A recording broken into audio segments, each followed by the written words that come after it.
Exchange rates. If you haven't had to use them, you've definitely heard about them. Whereas some people don't really seem to care about them because they don't realize that other countries exist, anyone who's ever traveled knows how annoying they can be. So, what determines exchange rates? Why is a dollar worth 90 rubles but only 7 Chinese yuan? Where the hell are these numbers coming from? Do people just invent them out of thin air? Well, before we begin, we should first understand that there is a harsh difference between exchange rate regimes. Some countries have fixed exchange rates. Hong Kong is a good example of this. This means that they just pick a number or a small range and don't let the exchange rate get too far away from that. But for most countries, exchange rates are floating. This means that a dollar could go from 75 to over 100 rubles in a day because you decided to be a dum-dum and invade Ukraine. Alright, so let's go over what determines exchange rates in 3 parts. In the long run, the medium term, and in the short run.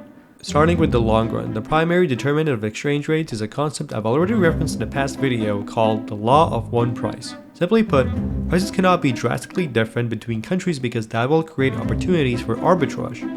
Let me elaborate. Say a donut costs $1 in the US and 5 pesos in Mexico.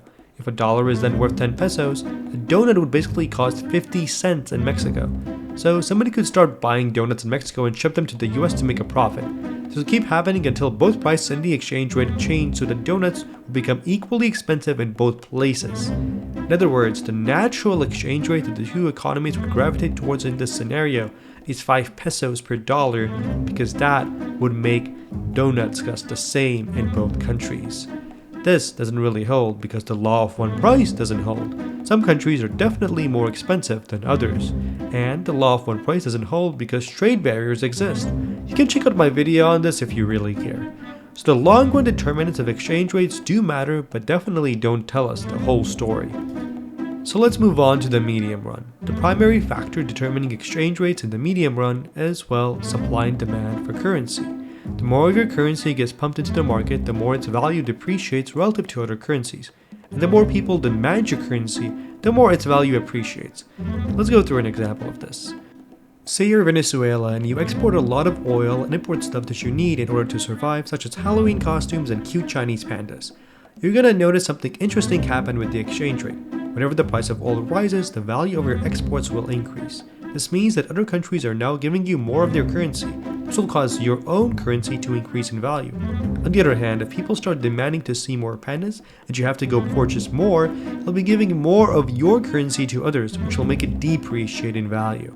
This, by the way, is why commodity exporting countries such as Venezuela and Argentina often have extremely volatile exchange rates.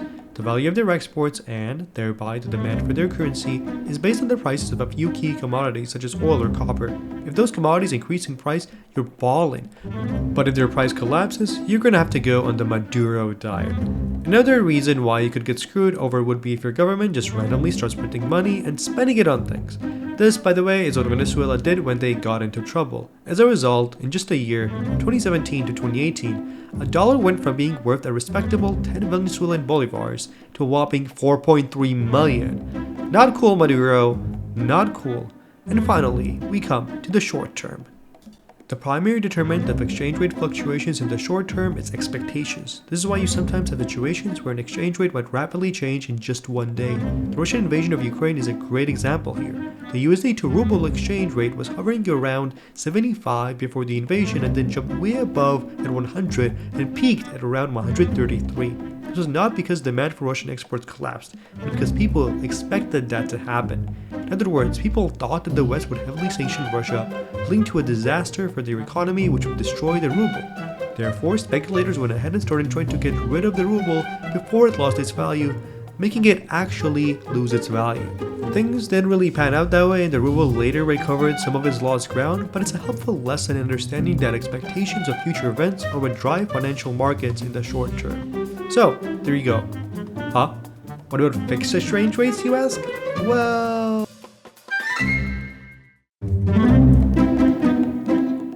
This video was made possible with help from the University of Georgia, bringing quality education to Georgia and beyond.